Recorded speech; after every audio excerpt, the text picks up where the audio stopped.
देखिए, कुछ लोग होता है आजकल राजनीति जो है, राजनीति का और चरित्र बदल गया है, चाल बदल गया है, चेहरा बदल गया है। कुछ लोग अपना भगवान पल में बदलते हैं, कुछ लोग अपना बाप भी पल में बदलते हैं, कुछ लोग अपना नेता भी पल में बदलते हैं, कुछ लोग अपना चरित्र भी पल में बदलते हैं। कुछ लोग का कैरेक्टर पे भी बड़ा सवाल है, कुछ लोग के चरित्र पर भी बड़ा सवाल है। हम जीतने के लिए उतरेंगे, हम वैसे लोगों में से नहीं हैं कि हराने के लिए उतरे। तो राजनीति तो कौन लोग हैं जो राजनीति को पेशा जिन्होंने बना दिया है। बिहार में जब दही चूड़ा का भोज होता है तो उस पर भी बिहार में सियासत देखने को मिलती है। और ऐसे में देखिए, एक तरफ राष्ट्रीय लोक जनशक्ति पार्टी का दही चूड़ा का आयोजन 15 जनवरी को किया गया, तो वहीं लोक जनशक्ति पार्टी रामविलास ने भी 14 जनवरी को दही चूड़ा भोज का आयोजन किया। अब इस पे बातचीत करने के लिए हमारे साथ राष्ट्रीय लोक जनशक्ति पार्टी के प्रवक्ता हैं श्रवण अग्रवाल जी। क्या कहेंगे, आप लोग भी दही चूड़ा का आयोजन कर रहे हैं, चिराग जी भी तो कर दिए दही चूड़ा का आयोजन। देखिए, मकर संक्रांति जो है बहुत लोगों को पता नहीं है। लोग पर्व जो मनाते हैं तो पर्व के महत्व का भी पता लोगों को होना चाहिए कि हम पर्व क्यों मनाते हैं। तो मकर संक्रांति जो है, भगवान सूर्य यह माना जाता है, भगवान सूर्य मकर संक्रांति के दिन अपने पुत्र शनिदेव के घर स्वयं जाते हैं। और शनिदेव जो हैं मकर राशि के स्वामी हैं। और मकर संक्रांति के दिन ही गंगा माँ जो हमारी गंगा माता है, गंगा पवित्र गंगा का धरती पर अवतरण मकर संक्रांति के दिन ही हुआ था। और खरमास उतरता है, मकर संक्रांति के दिन जो है खरमास उतरता है और सारे शुभ कामों का शुरुआत हो जाता है। तो इसीलिए मकर संक्रांति, कई मायनों में मकर संक्रांति का अपना एक बड़ा महत्व है। और खास करके बिहार में यह गांव गवई का प्रतीक है चूड़ा दही भोज। तो हम लोग गांव गवई के प्रतीक हैं। और हम लोग मकर संक्रांति को हमारे नेता रामविलास पासवान जी हर साल मनाते थे। तो उसी परंपरा का निर्वहन हमारे दल के राष्ट्रीय अध्यक्ष पारस बाबू कर रहे हैं। और 15 जनवरी को जहां आप अभी बैठे हुए हैं, यहाँ दही चूड़ा भोज का आयोजन है।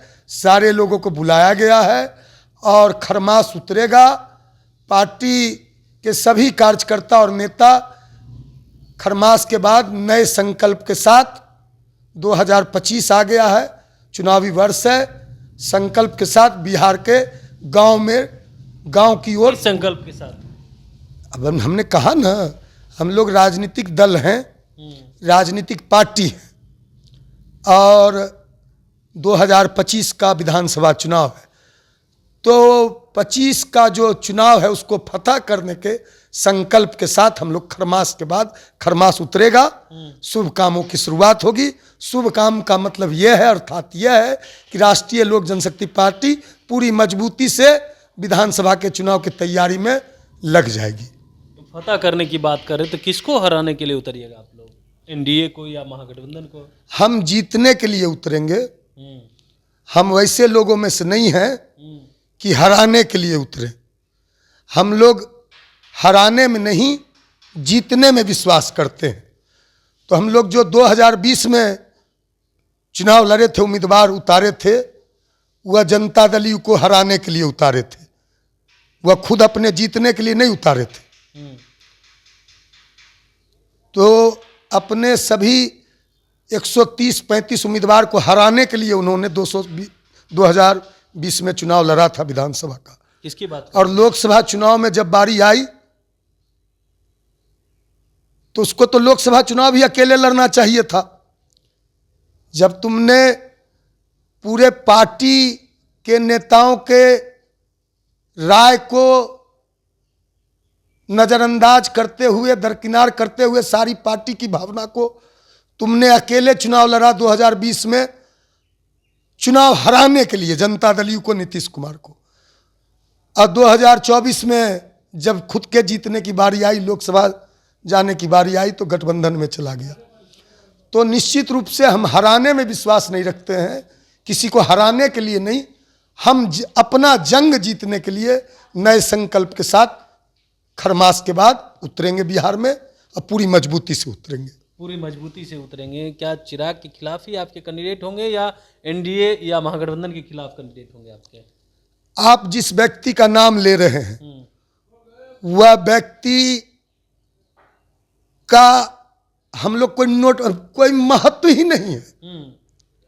केंद्रीय मंत्री हैं क्या? नहीं है। अरे उस व्यक्ति का, जिस व्यक्ति का आप नाम ले रहे हैं, उस व्यक्ति का हम नोटिसो नहीं लेते हैं। आप लोग नोटिस भलो लेते हैं क्योंकि आइटम वह है बिहार के, तो आप लोग को भी आइटम चाहिए, चैनल को टीआरपी चाहिए, तो आप लोग नोटिस लेते होंगे। हमने तो आपको कहा था ना कि बिहारी फर्स्ट वाला नेता मिलेगा तो उससे पूछिएगा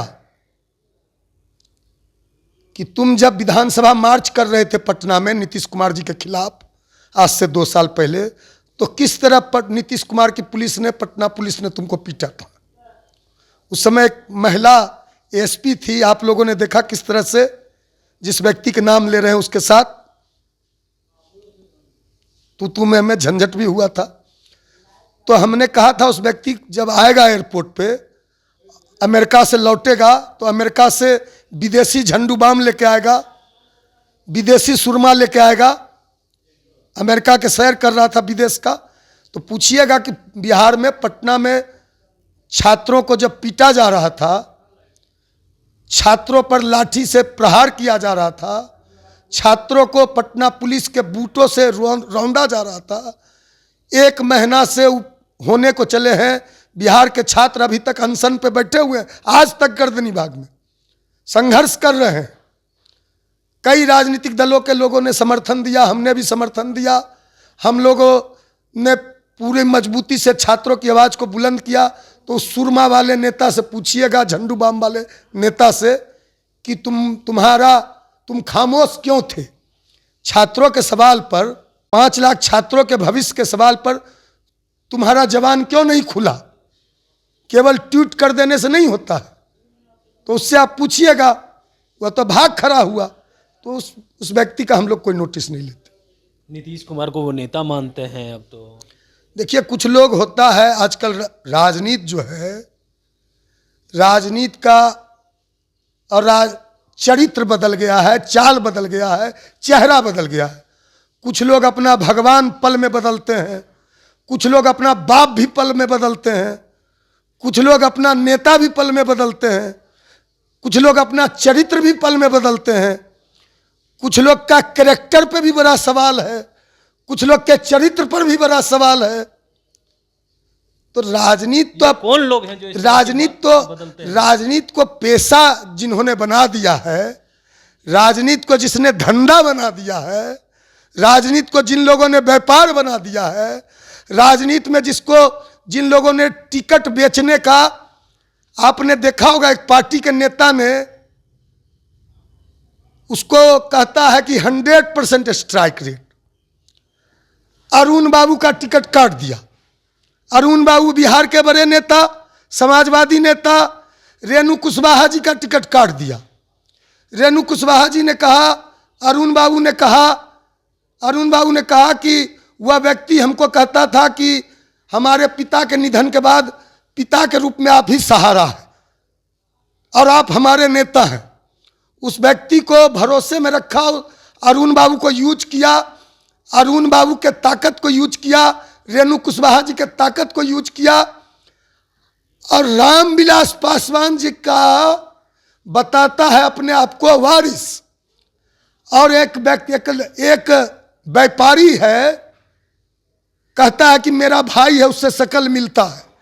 सब जगह चैनल वाले को बोलता था, मीडिया को, देखते हैं चिराग उसका भाई है, शकल मिलता है। उस पे SC ST का, शेड्यूल कास्ट अत्याचार उत्पीड़न अधिनियम का धारा पर उस पर FIR था। जिसपे दलित एक्ट का FIR हो, उसको टिकट दे दिया, तो अब उस व्यक्ति की क्या बात करना। आप लोग के लिए भले बड़ा सुरमा भोपाली होगा, आप लोग के लिए, मीडिया वाले साथियों के लिए तो बड़का सुरमा भोपाली था और है। जिस परदेसी की बात कर रहे हैं आप, जिस विदेशी की बात कर रहे हैं, बड़का सुरमा भोपाली थे तुम। बोले थे कि हमारे पिता ने कहा था कि पहली लड़ाई अकेले लड़ना चाहिए, तो तुमने 2020 में पिता के सपना को तोड़ के, पार्टी को तोड़ के, पार्टी के विचारधारा को तोड़ के अकेले चुनाव लड़ा। तो 2024 में क्यों नहीं तुम अकेले लड़े? बड़ा सुरमा भोपाली थे तो क्या उस व्यक्ति की बात करते हैं? हम लोग कायर लोग की बात नहीं करते। चलिए, तो आप सुन रहे थे राष्ट्रीय लोक जनशक्ति पार्टी प्रवक्ता श्रवण अग्रवाल का। उन्होंने कहा है कि कायर व्यक्ति की हम लोग बात नहीं करते हैं। जो लोग कुछ पल में भगवान बदलते हो, बाप बदलते हो, उस लोगों की क्या बात करना। कमलेश कुमार, लाइव बिहार, पटना। बिहार बोर्ड 10वीं 12वीं परीक्षा की डेट शीट आ गई है। क्या आपकी तैयारी अभी अधूरी है? घबराने की कोई जरूरत नहीं। आ गया है read and pass quick reviser crash course book, जो दे आपको परीक्षा के लिए VBI प्रश्नों की अल्प समय में बेहतर तैयारी। प्रकाशक भारतीय भवन, खजांची रोड, पटना।